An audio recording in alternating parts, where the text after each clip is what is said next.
At the same time, we're very focused on what's happening in Syria and Turkey.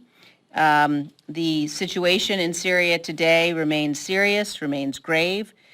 We will have a resolution that will be, a bill that will be introducing today. Leader McCarthy, Whip Scalise, and I, and over 70 of our colleagues sanctioning Turkey.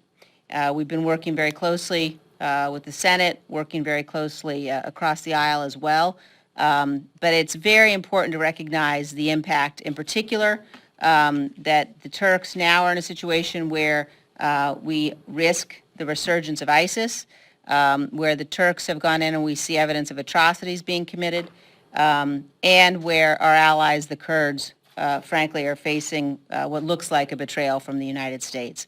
That could have very negative consequences and impacts for us globally. So we're going to continue to work with the President. We'll be meeting with him this afternoon, but it is something we are very focused on from the perspective of the security of the nation with respect to ISIS, as well as the extent to which America's security globally depends upon our allies recognizing that we will stand with them, and the extent to which the United States has played since the end of World War II a very important and unique role in terms of guaranteeing freedom, peace, prosperity, and security around the globe. That is the right thing to do.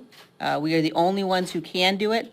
And if we step away from that role, if we go down the path that's been suggested by Senator Paul and others into isolationism, then others will fill that void.